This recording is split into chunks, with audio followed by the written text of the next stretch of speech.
MLA కోట MLC ఎన్నికల్లో BRS కు ఒక స్థానం దక్కనుంది. దాంతో గులాబీ పార్టీలో ఎమ్మెల్సీ అభ్యర్థి ఎవరనేది చర్చానీయాంశంగా మారింది.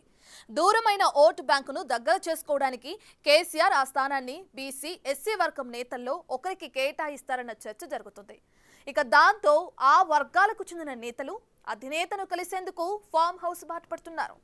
దాసోజు, సత్యవతి రాథోడ్, ఆర్ఎస్పీ పేర్లు రేసులో ఫోకస్ అవుతున్నాయి. పలువురు మాజీలు సైతం పదవిపై ఆశలు పెట్టుకుని పావులు కదుపుతున్నారట. తెలంగాణలో ఎమ్మెల్యే కోటాలు 5 ఎమ్మెల్సీ స్థానాలకు ఈ నెల 20న ఎన్నికలు జరగనున్నాయి. ఈ నెల 29న బీఆర్ఎస్ కు చెందిన 4 ఎమ్మెల్సీలు, ఒక ఎంఐఎం ఎమ్మెల్సీ పదవీకాలం ముగియనుంది. అయితే ఈసారి బీఆర్ఎస్ కు ఒక్క ఎమ్మెల్సీ స్థానమే దక్కనుంది.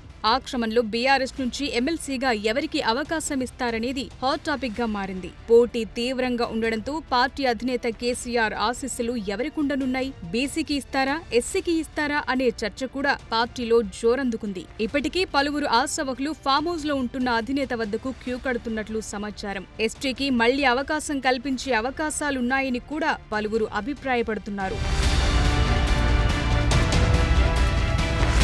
రాష్ట్రంలో ఎమ్మెల్సీ కోట 5 ఎమ్మెల్సీ స్థానాలకు ఎన్నికలు జరుగుతున్నాయి. నామినేషన్ల ప్రక్రియ సైతం ప్రారంభమైంది. అయితే ఖాళీ అవుతున్న ఆ 5 స్థానాల్లో బీఆర్ఎస్ పార్టీకి ఎమ్మెల్యేల సంఖ్య పరంగా ఒక స్థానం దక్కనుంది. దీంతో ఆ స్థానం కోసం పార్టీలో పనిచేస్తున్న సీనియర్ నాయకులు ప్రయత్నాలు ముమ్మరం చేశారు. అధినేత కేసీఆర్ ఉన్న ఎర్రవెల్లి ఫామ్ హౌస్ కు సైతం వెళ్లి కలిసి వస్తున్నట్లు సమాచారం. అవకాశం ఇవ్వాలని విజ్ఞప్తులు చేస్తున్నారు. మరోవైపు కేసీఆర్ కు అత్యంత సన్నిహితులతోనూ మంతనాలు చేస్తున్నారు. అంతేకాదు కేటీఆర్, కవిత, హరీష్ రావుతోనూ తమకు ఎమ్మెల్సీ సీటొచ్చేలా చూడాలని విజ్ఞప్తులు చేస్తున్నారు.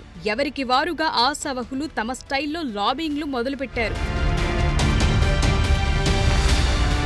ఒక స్థానం మాత్రమే ఉండడంతో ఏ వర్గానికి టికెట్ ఇస్తారనేది పార్టీలో చర్చ జోరందుకుంది. ప్రస్తుతం పార్టీ బీసీ రాగం అందుకుంది. కాంగ్రెస్ ప్రభుత్వం చేసిన కులగణన సర్వేపై విమర్శలు గుప్పిస్తోంది. రాబోయే స్థానిక సంస్థల ఎన్నికల్లోనూ 42% రిజర్వేషన్ కల్పించాలని బీఆర్ఎస్ డిమాండ్ చేస్తోంది.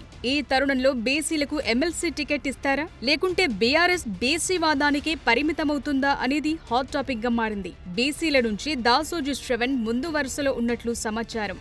శ్రవణ్ కు గవర్నర్ కోటాలో ఎమ్మెల్సీ అవకాశం ఇస్తామని గులాబీ బాస్ ముఖ్యమంత్రిగా ఉన్నప్పుడే హామీ ఇచ్చారు. అప్పటి గవర్నర్ తమిళిసైకి దాసోజు శ్రవణ్ పేరు కూడా చేర్చి లిస్టు పంపించగా ఆమె దాన్ని రిజెక్ట్ చేశారు. అప్పటి నుంచి దాసోజుకి పదవుల పరంగా ప్రాధాన్యత దక్కలేదు. దాంతో ఈసారి ఎమ్మెల్యే కోటాలో అవకాశం కల్పిస్తారనే ప్రచారం జరుగుతోంది. బీసీ కోటాలో దాసోజుతో పాటు మాజీ మంత్రి జోగు రామన్న, ఆలేరు మాజీ ఎమ్మెల్యే బూడిద భిక్షమయ్య గౌడ్, మాజీ ఎమ్మెల్సీలు వీజీ గౌడ్, స్వామి గౌడ్ సైతం ప్రయత్నాలు చేస్తున్నట్లు సమాచారం.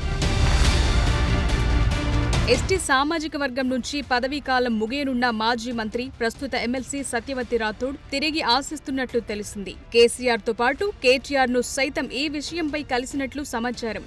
మరోవైపు ఎస్సీ సామాజిక వర్గం నుంచి ఆర్ఎస్ ప్రవీణ్ కుమార్, బాల్క సుమన్, రసమయి బాలకిషన్, మైనార్టీల నుంచి మాజీ మంత్రి మహమూద్ అలీ, సీనియర్ నాయకుడు సలీం సైతం ఎమ్మెల్సీ పోస్టు ఆశిస్తున్నారట. వీరు కాకుండా పలువురు మాజీ ప్రజా ప్రతినిధులు ఎమ్మెల్సీ స్థానం కోసం ముమ్మర ప్రయత్నాలు చేస్తున్నారట.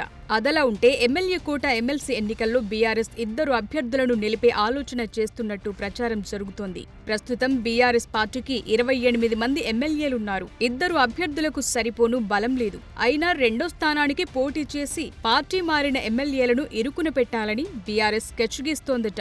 ఆ పార్టీ నుంచి గెలిచిన 10 మంది ఎమ్మెల్యేలు కాంగ్రెస్ లో చేరారు. వారికి ఈ ఎమ్మెల్సీ ఎన్నికల్లో విప్ జారీ చేసే ఆలోచనలో బీఆర్ఎస్ ఉంది. ఇప్పటికీ ఆ ఎమ్మెల్యేలపై అనర్హత వేటు వేయించడానికి గులాబీ పార్టీ న్యాయ పోరాటం చేస్తోంది. ఈ ఎన్నికల్లో పార్టీ మారిన వారు విప్ ను ఉల్లంఘిస్తే దాన్ని కోర్టులో అస్త్రంగా మలుచుకోవాలన్నది పార్టీ పెద్దల ఆలోచనగా ఉందంటున్నారు.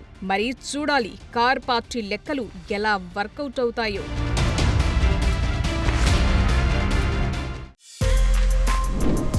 For more videos like this, subscribe Big TV channel.